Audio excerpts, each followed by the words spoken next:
Bom dia, meninos, tudo bem? Hoje é quinta-feira, temos aula de ciências. E o nosso conteúdo de hoje, energia elétrica e magnética, encontra-se no livro de ciência nas páginas 22, 23 e 24. Então, peguem o livro e acompanhem a explicação, tá certo? Cargas elétricas. Toda matéria é formada de partículas minúsculas que não podem ser vistas ao microscópio. E o que é matéria? Matéria é tudo que tem massa e ocupa um lugar no espaço.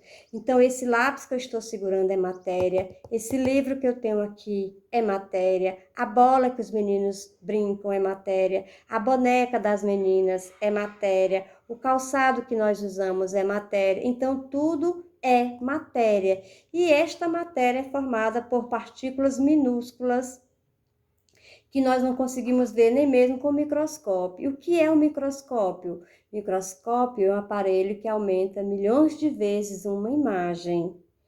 E essas partículas tão pequenas, essas partículas, elas têm cargas elétricas que podem ser positivas ou negativas. E que nomes nós damos a essas partículas tão pequenas que a gente não consegue ver? Damos o nome de átomos. Então, para se ter uma ideia do que realmente seja uma partícula, imagine aí uma pedra.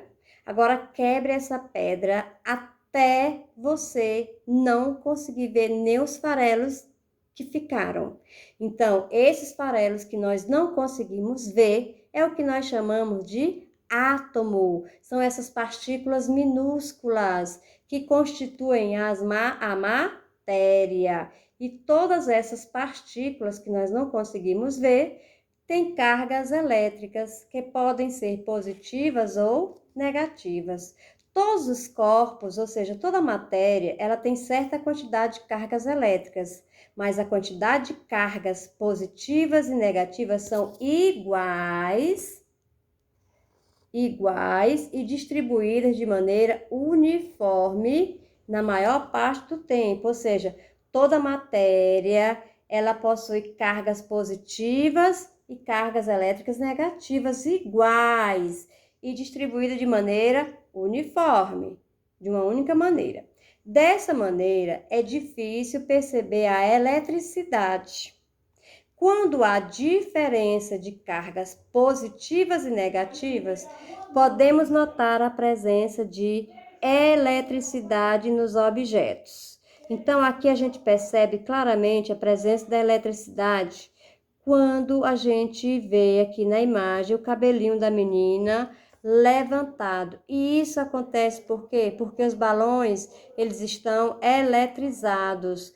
Por que eles estão eletrizados? Porque esses balões, eles foram passados em uma flanela, removendo assim cargas elétricas diferentes. Então, essas cargas elétricas diferentes produziram a eletricidade. E essa eletricidade é que fez o cabelinho da menina levantar. Aí vem uma atividade aqui referente a praticamente esse mesmo experimento, só que agora vocês irão fazer, não precisa vocês copiar isso aqui, tá? Vocês vão só fazer esse experimento do pente com pedacinhos de papéis, tá?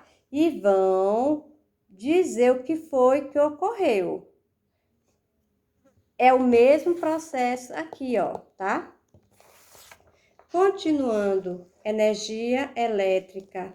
Com a diferença na quantidade de cargas elétricas positivas e negativas de um objeto, pode-se obter energia elétrica. Então, a energia elétrica ela é obtida através da diferença na quantidade de cargas elétricas positivas e negativas. Então, lá o que fez o cabelinho da menina subir foi a energia elétrica. E a energia elétrica que se obteve ali foi através do atrito. Quando passou o balão na flanela, houve quantidade de cargas elétricas diferentes. Aí gerou a energia elétrica, que é o mesmo que aconteceu, que vai acontecer com o pente, tá?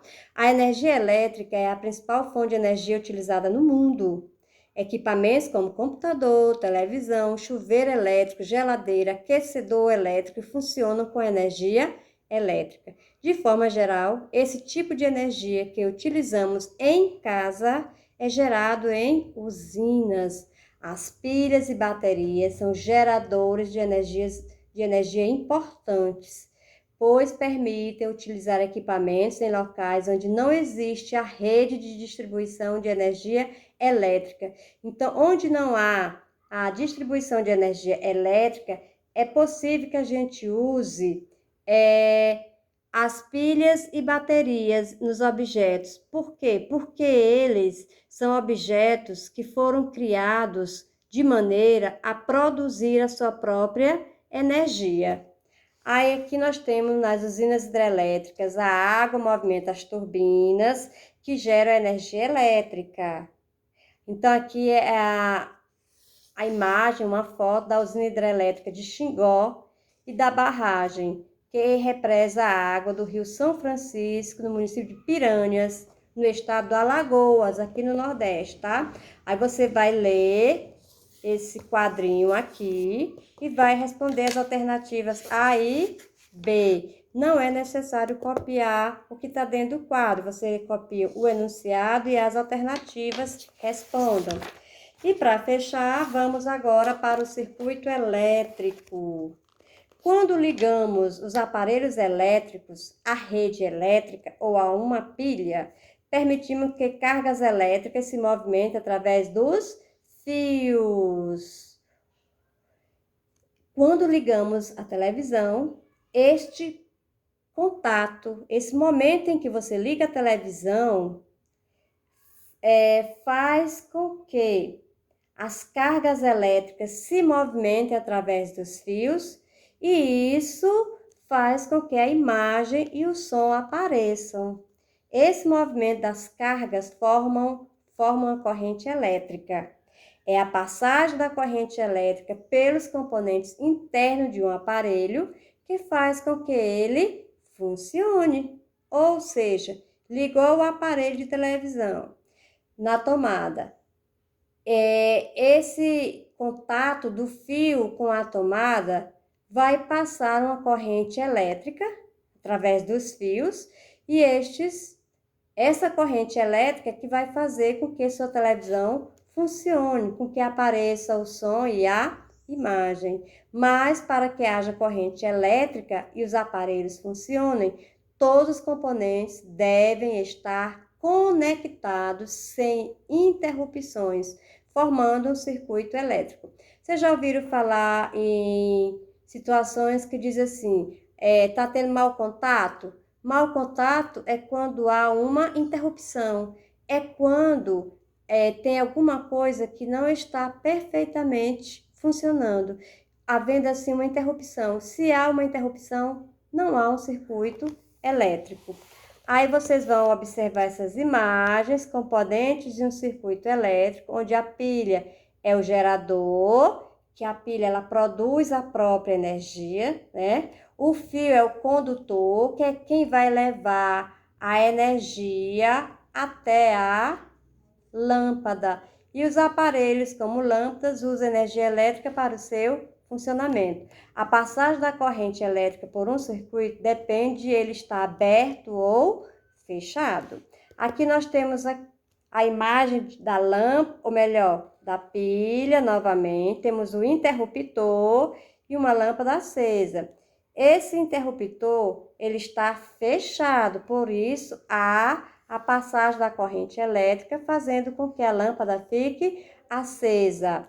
Já aqui nessa outra imagem, o interruptor, ele está aberto, então não há passagem da corrente elétrica. Por esta razão, a lâmpada não acende. Aí você vai responder as questões da letra, ou melhor, questão 3, alternativa A e B. Bom trabalho e até a próxima aula.